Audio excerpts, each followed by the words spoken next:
What's up, y'all? I'm back. Okay, so hold on, let me calm down. So, I'm not trying to be too loud. I don't want to wake my kids up. Okay, but for real. So today we are going to be getting into like one of my favorite subjects, anime, and we are about to be finding out why Aizen decided to betray the Soul Society. I mean, I got my own suspicions. If you ask me, I think it's because he clearly did not like the way that Yamamoto, head Captain Yamamoto, and the Soul King was around there running things. So he said, you know what? I'm going to take over because I think I can do it better. I mean, straight villain mode activated. But let's go ahead and hop right into this video, okay? Sosuke Aizen is one of the most iconic villains in anime and manga, and over the course of his tenure in Bleach, he sought to break into the royal palace and kill the Soul King, usurping his position and sitting atop the throne of heaven.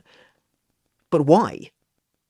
Numerous different motives have been offered for Aizen's ambitions throughout the story, and as we've never been given a clear backstory for the character, a clear origin to show us how he got to where he is, at least not one that really shows us what spurred him on to becoming the man he is today, we can only really speculate.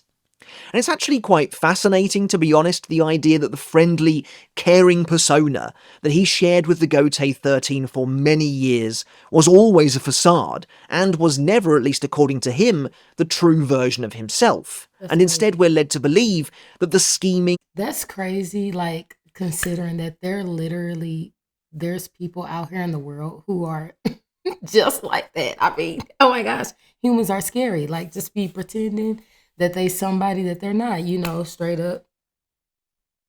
Yeah. Evil, power-hungry Aizen is in fact his real nature.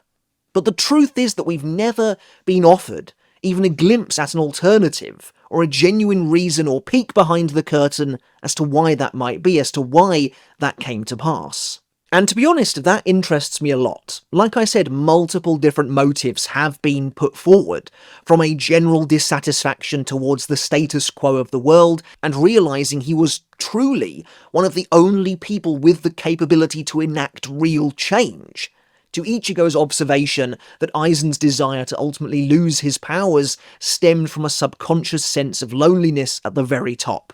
All the way to Aizen They always say that it's lonely at the top. Like, these people get so much power. Hey, man, I know I already said that on here. Maybe. I don't know. I be talking a lot. Like, I be talking a lot. I be talking to my family, chit-chatting it up. Then I'll come on here, chit-chatting it up. Who knows? I don't know if I said it already, but I'm pretty sure I did. But anyways, um, anime be dropping gems, like for real. Anime be dropping gems, like they say in real life. The people get so much money, so much power, so much whatever, and it's lonely up there, being obsessed with pushing the boundaries of what's possible. It makes for, in many ways, a truly impenetrable character, and that's what I think draws so many people to Aizen as a villain. Many, including even Aizen himself, tried to break this character wide open. But truthfully, there are no chinks in the armour, so to speak. Oh, and there will be some spoilers for the end of the 1000-Year Blood War arc in the...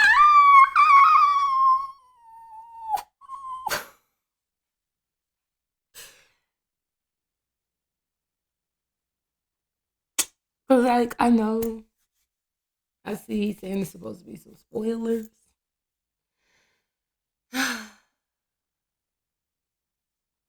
But I really don't. I don't know. Let me see if I can, like, I don't know, take the headphones off and put them back on. Like when I think he's on the part where it's supposed to be a spoiler. Um, because I really do not want it. I don't want to mess it up for myself. Like, I'm so thirsty for the last season to drop that I, never want to end, because I never want that Bleach saga to end. But come on, whatever. Video as well. So the primary questions today are: why did Aizen betray the Soul Society, and why did he try to become God? Because in truth, that's what it means to kill Reo and take the throne, to supplant himself as the new Soul King. This was revealed to be Aizen's ambition at the tail end of the Soul Society arc, as he escaped to Waco Mundo, and he then tried to carry out his plan in the Irankar arc. The funny thing is, though, we were operating without any context whatsoever. We didn't even know what the Soul King looked like in the Irankar arc, only that he existed, supposedly, again we had no real proof, somewhere and was protected by a royal guard. Of course, the 1,000-Year Blood War arc would change all of that. At last we knew the truth behind Reo's existence, and that just served to make things weirder in retrospect. Aizen really yearned for this? The Soul King's existence is a miserable state of suspended animation at best, trapped forever between life and death. Again, in retrospect, it didn't really make any sense for Aizen to want this, especially with the revelation that he had in fact somehow seen the Soul King himself in the past, something that to this day has never been explained. But, luckily, Aizen was no longer the main villain by this point of the story, and there was no longer a need to make his plan or his desire make sense anymore, since it was seemingly no longer attainable. Ultimately, Yhwach beats him to the punch and succeeds in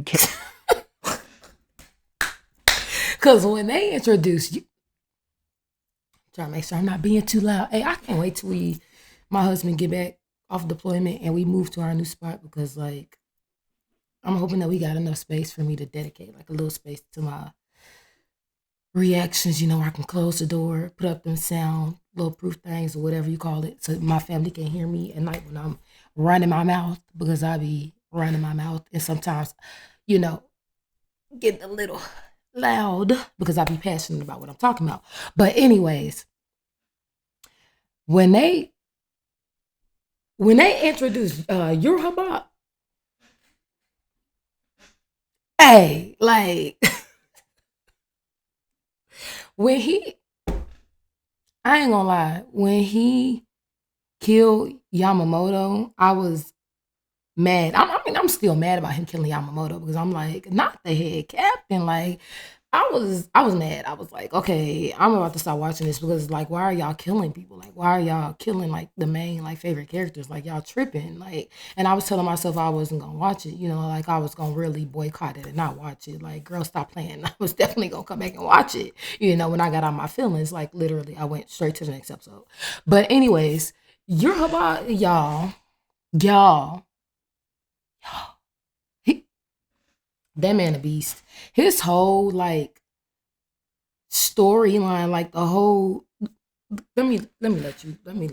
the Soul King. Interestingly, Yhwach proves that it is possible to essentially subsume the role of the Soul King without having to be imprisoned, or, have all your limbs and organs removed. You can exist as a new Soul King, but we simply don't know enough about how this works. As far as I can tell, the only reason this was possible was because Yhwach has the unique ability to freely take power, and so he kept the world stable by literally taking his father's power when he killed him, essentially becoming the new Soul King, even if he wasn't able to Oh my take all god, of. was that the spoiler part?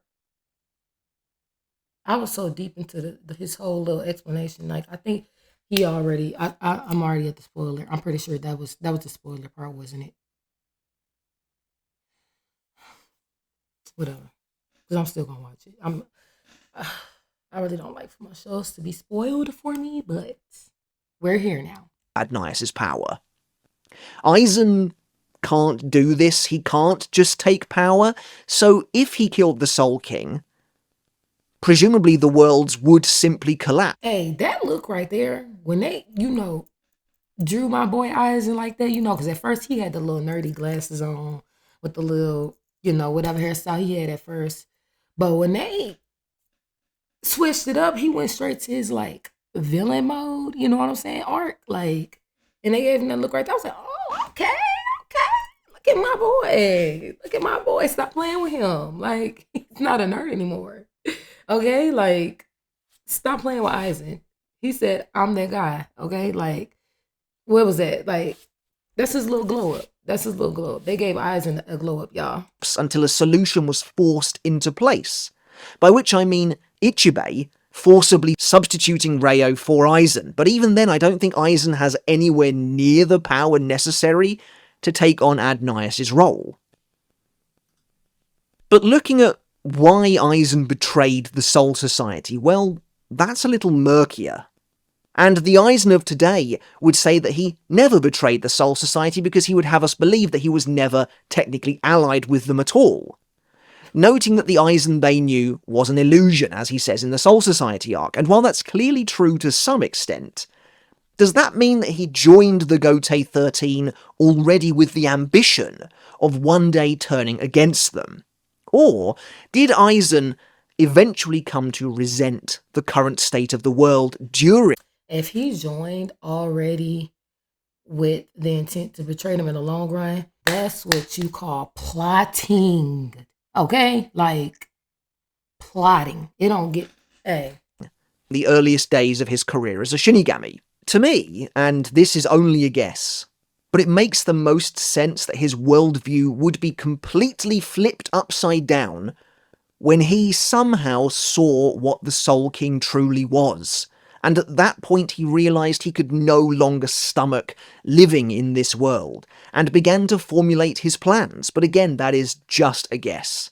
It's clear, though, that at least at some point during his scheming, he clearly did come to view himself, unironically, as a godlike figure, as he explicitly tells Shinji during their battle in the Fate Karakura Town arc.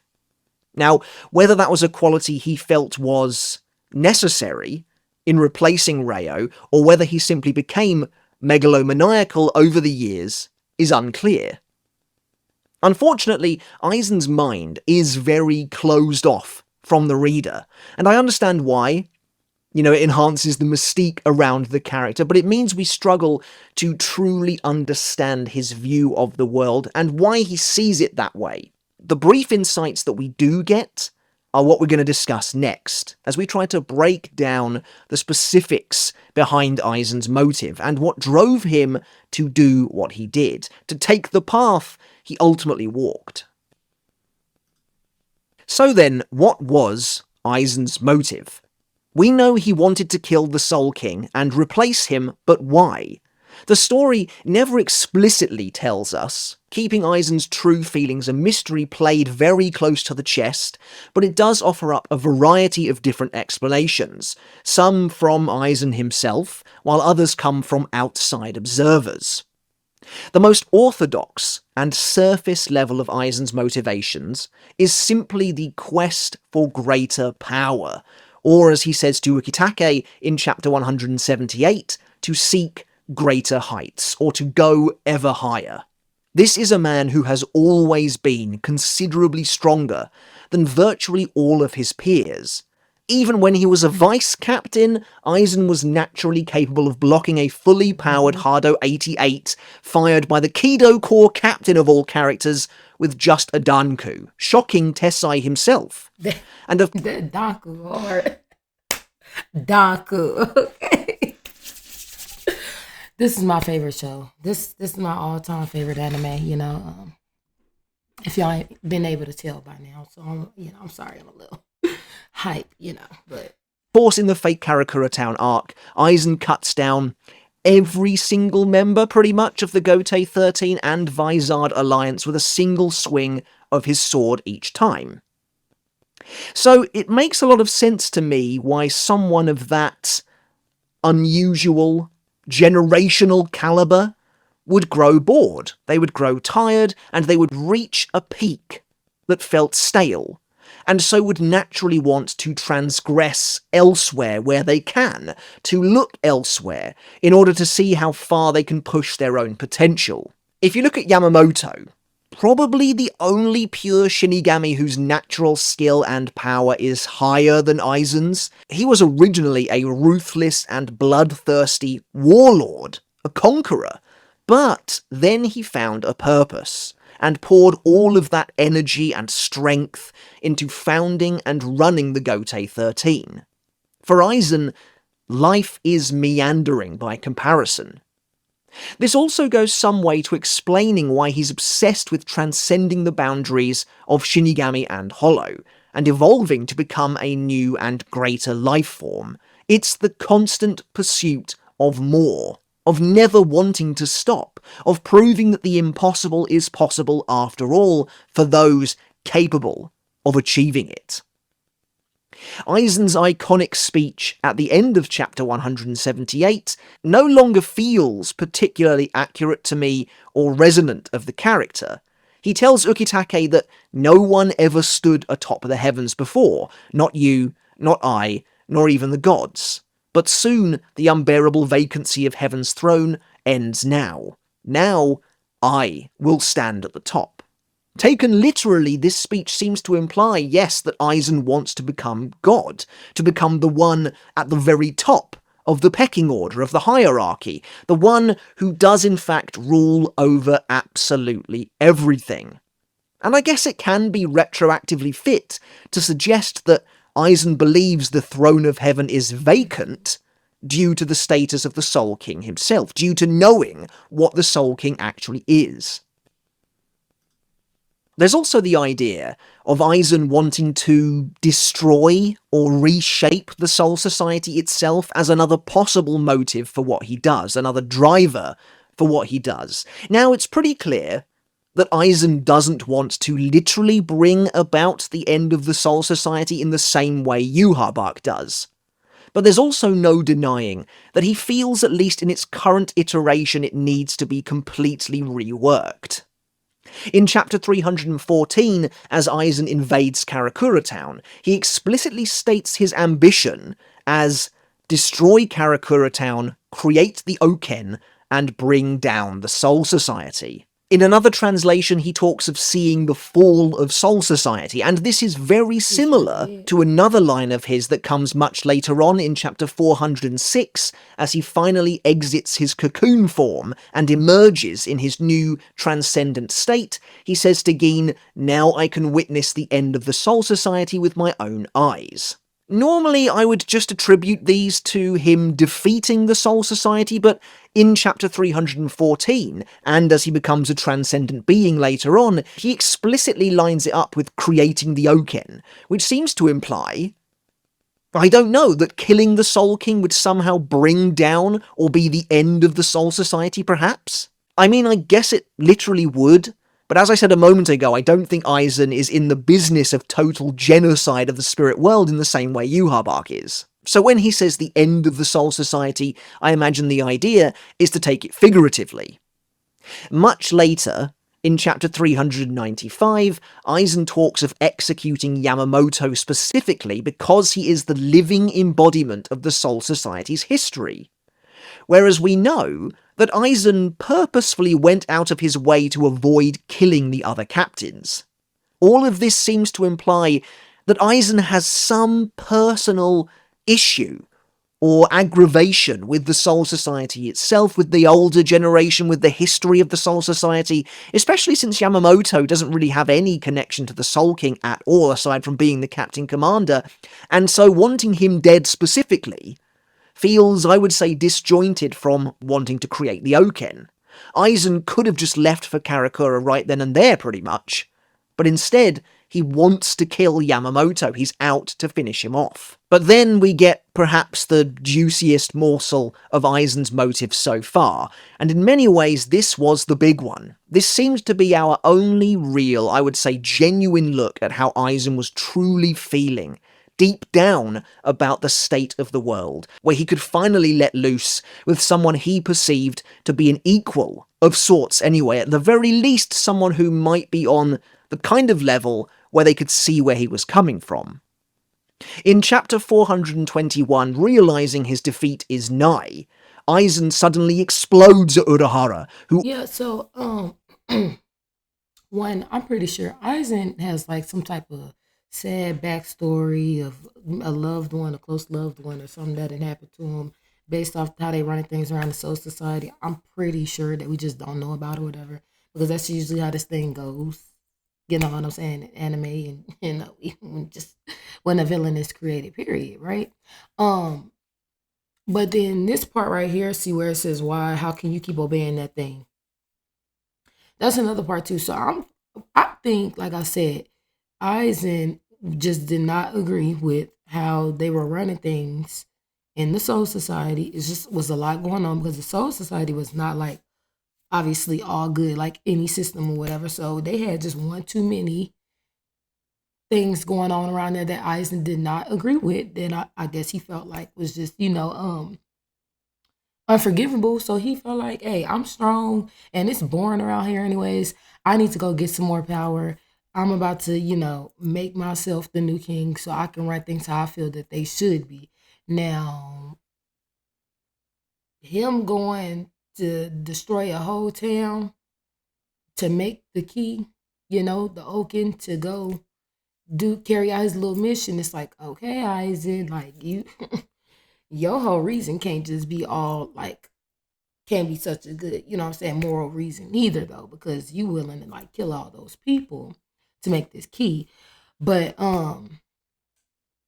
yeah, it's obviously some other stuff going on here with this backstory because like again, Kisuke said you mean, Rayo or whatever, the Soul King. Aizen is like, what I'm saying, how can you obey that thing? Like, because how is the Soul King even giving orders? I'm gonna have to go back and watch it again because see, I be forgetting stuff because I be having so much going on, in regular life, like a lot of us, right?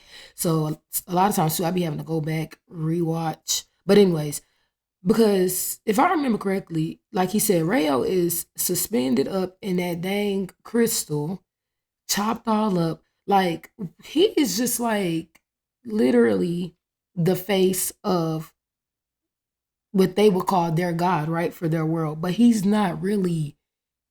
He ain't even running nothing. Like, how's he even giving orders? How they even know that this is what they're doing is, they're doing it for the will of their god, Rayo, whatever, the Soul King. When he is literally, he can't talk, he can't move, he can't. So who is really, what I'm saying, like making orders or deciding what is what? You get what I'm saying? Like, anyways, let me go. I don't want to go off on a little tangent, but yeah, I think this is more so about, like I said, like it usually is. It's just a lot of things that was going on that he didn't agree with. So he just couldn't take it anymore because that's how villains are created. Like, I'm sick of this. And y'all just keep on going with, you know, these orders and all of these rules and stuff that I just don't agree with. So I'm just gonna take matters into my own hands and do what gotta be done. Like, orchestrated his ultimate loss. Completely losing his composure, Aizen seems to at last drop the aloof facade and tell Kisuke how he really feels, screaming at him, telling the scientist that he despises him, which is quite a strong emotion for Aizen to feel when he seems to feel next to nothing towards virtually everyone else. Aizen doesn't understand how, with a mind as brilliant, he says, as Kisuke's, how can he simply accept the status quo? How can he continue to live obeying that thing? Kisuke immediately knows what Aizen means by that thing, realizing that he too has seen the Soul King at some point. Kisuke gives Aizen a very flat response, however, simply telling him that without the Soul King, the Soul Society would become divided, and everything would crumble, and that's just how the world is. It's this last line that really throws Aizen for a loop, as he roars at Kisuke, telling him that that's the logic of a loser, whereas a winner doesn't ask how the world is, but how it should be. Considering this is literally the chapter of his defeat, it was definitely way too late in the game to start giving us some real insight into Aizen's motivation, but it is fascinating all the same. And yes, I do think that this is genuinely the first actual glimpse, without any of the bravado, without any of the arrogance, uh-oh, my baby crying. or the villainous monologues. This is the first actual glimpse into why Aizen was doing what he did. He clearly hates the Soul King, or what the Soul King is, having discovered its true nature and wanted to change the status quo. He wanted to remove what he believed was an unfit god, and replace it. It's I mean, because that's literally crazy. Like, look at them. Look at them. There's no, they don't even got a God for real. Like, let's be real. He's he's not, like I said, it's not even a real guy. He can't move, he can't think, he can't talk, he can't do none of that. Like, for this reason that I think it's such a shame that Aizen plays such a small role, essentially, in the Thousand Year Blood War arc. He should have been involved when the Soul King was playing a big part in the story. As it stands, despite the fact that everyone is witnessing and interacting with the Soul King, which is a pretty huge deal, Aizen has very little to say about the entire thing. what? And what truly maddens Aizen is that he clearly also believes that Kisuke has the capability to do what he was trying to do, and yet Kisuke is more than content to just sit He back and really is. enjoy the world. He really is. Kisuke is like, he's just a simple guy. He don't care. He one of those people, like, he's just, he like, look, I'm just happy to be here. Like, I'm just coasting. And ain't nothing necessarily wrong with that, you know? It's pros and cons to everything. Just accept it for what it is. He even calls Kisuke the winner in his final tirade, but is appalled that he would instead live by the logic of what Aizen perceives to be a loser. It's interesting that Aizen seems so despondent with the state of the world that even he would want Kisuke to take up arms against it too, which seems to conflict, I would say, with his belief in being a god. Which again is why I think this is our only really genuine look at what Aizen actually wants at this point in the story. In that sense, Aizen was perhaps hoping for someone to understand him, and we'll get to that in a minute, but instead Kisuke rejects him and his beliefs. It does kind of go to show that if Aizen and Kisuke had seen eye to eye, they probably would have been able to accomplish literally anything. But I've said this before, it was Ain't no problem. Because, like, the brains and the power of both of them combined, oh no, it's never over. going to happen. Kisuke is very much a big picture guy. He's exactly the same as the likes of Kyoraku and Ichibei, two very powerful, very influential figures, all of whom will do everything in their power to ensure the world remains exactly as it is, even if it's unethical, even if it's morally questionable, and that's how Kisuke operates too, whereas Aizen is the total opposite. He will do everything in his power, even if it's unethical, even if it's morally questionable, to change the world from the way it currently is. And so Aizen is the outlier. He's the rogue element who disagreed with what he saw and tried to force real change through brutal, bloody, and, let's face it, wrong means. But it's clear that the narrative is pretty much flat out telling us that to rebel against the system, against the established order, in the way Aizen is trying to do so is the wrong route to take, the wrong thing to do, and Aizen is ultimately defeated and punished. Now, I look at this sequence. See, but this be my thing about it. See, because I'm like, I ain't gonna lie. The older I get, the more I realize I be feeling where the villains be coming from. Like, low key, I'd probably be the villain in an anime, you know, because everything is about perspective, and then obviously everybody handles situations differently, right? But so my thing is, they are. I'm not saying that it's right that Aizen was trying to, you know, get rid of all of these people to make the Oken to go become the Soul King and all that, whatever, right? But so he was clearly doing whatever he felt like he needed to do to change the world how he felt like it needed to be or whatever, because he felt like it was just that bad, right?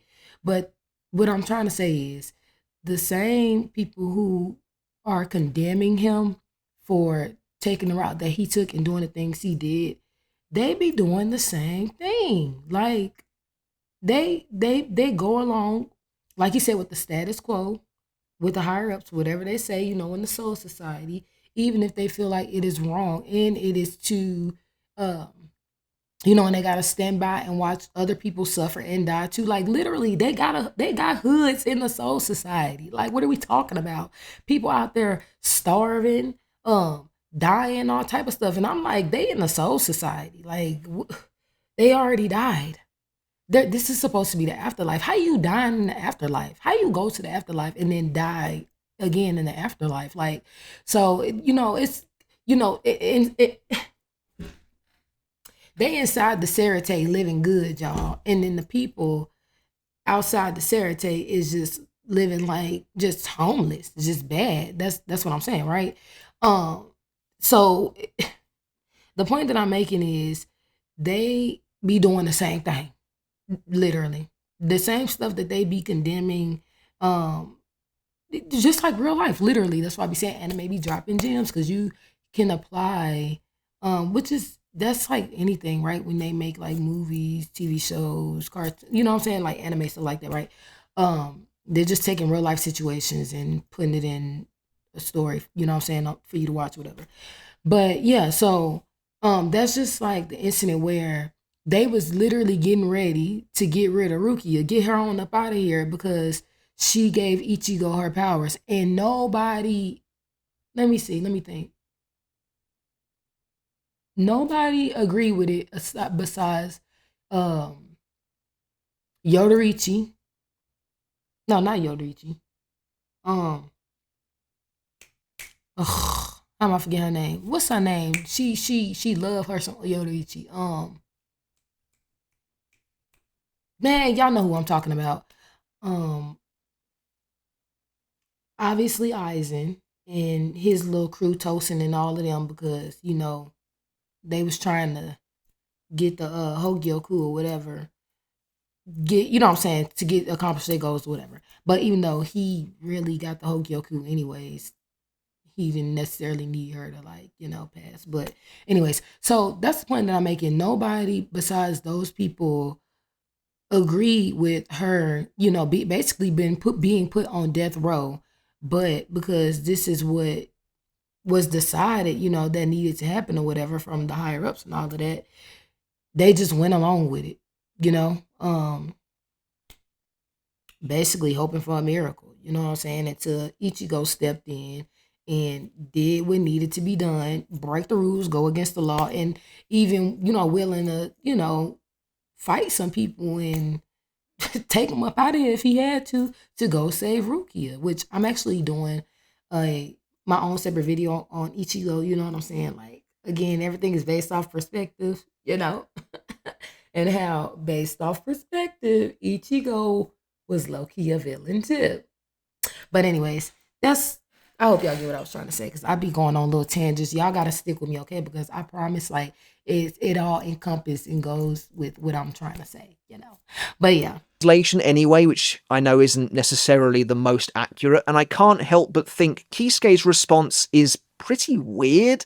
From the way it's worded, he talks of the Soul King as though its influence is a metaphorical thing, that the truth of the Soul King keeps the people united, the false truth that they've essentially all been fed. Kisuke talks as though Aizen revealing the reality of the king would divide the society itself and split the populace. dang, that sound like religion. By which I assume he means it would maybe incite riots, it would instigate a change in the world order. Whereas we come to learn later on that everything would quite literally crumble as the three worlds would collapse into one another. Now here's Oh where my things get god. The spoilers. Ugh, they're literally hurting me right now. You probably can't tell, but like I'm crying in the inside right now. Ugh. interesting. I can't quite remember, and all of the different translations I've read over the years have done a bit of a number on me, I think, in this regard.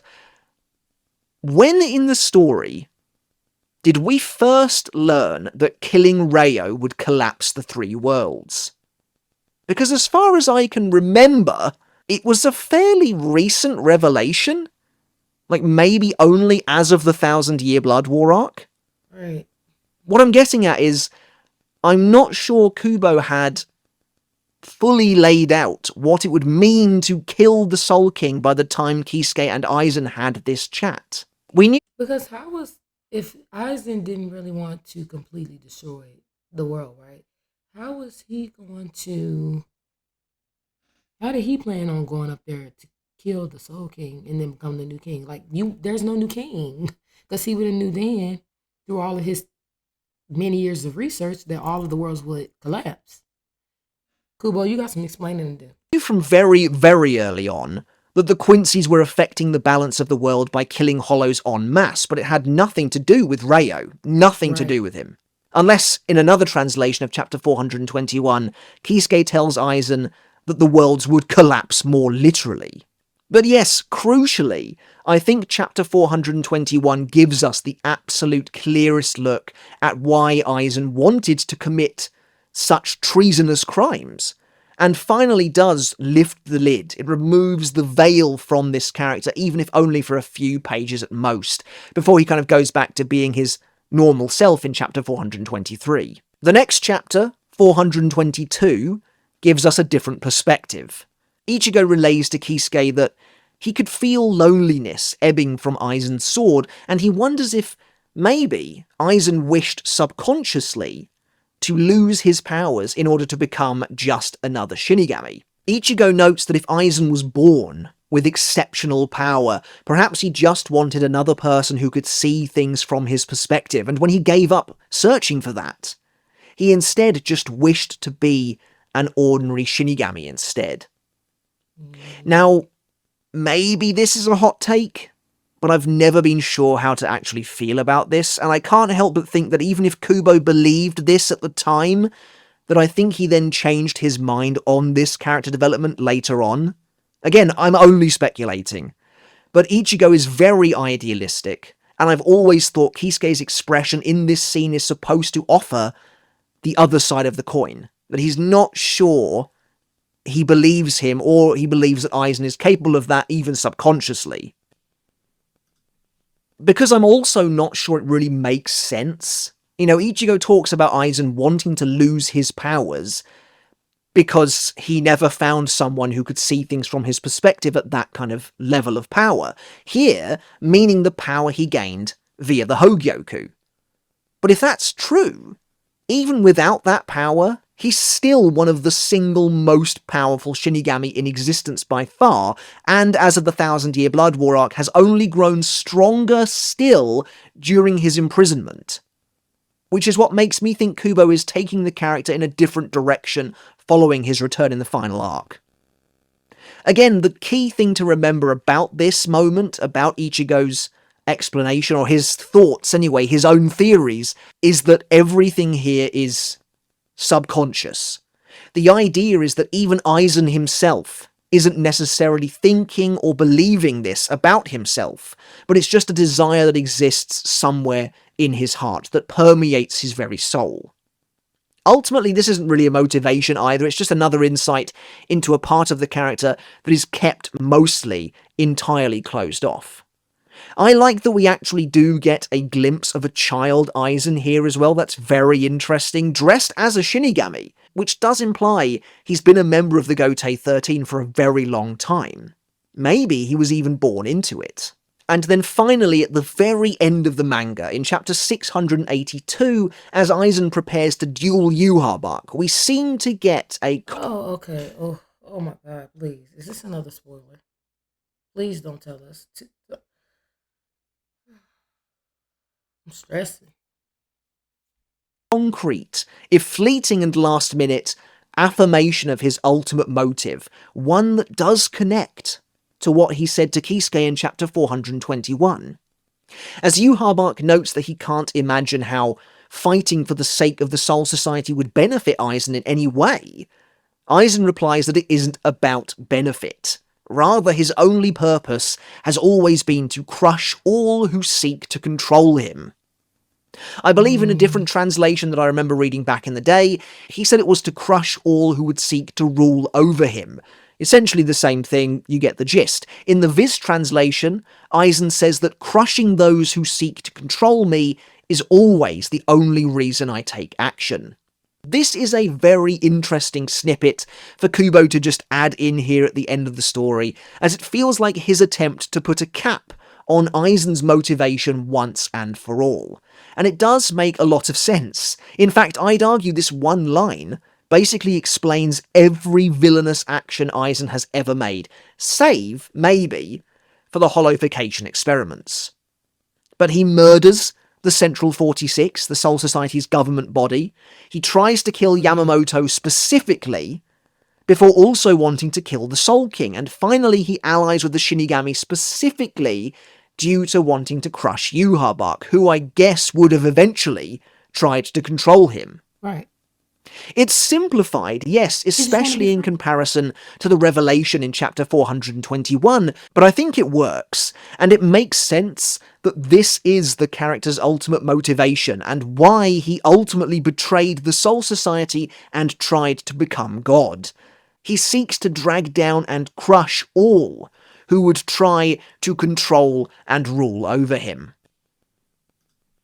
Alright, but that's it for today's video, guys. Okay. I mean, I don't know. Y'all tell me what y'all think. Like, why do y'all think that Aizen decided to betray the Soul Society? Like, it's, I feel like it's a little bit of, you know what I'm saying, a little bit of everything, to be honest. I mean, he didn't agree with, obviously he didn't agree with how things were being ran.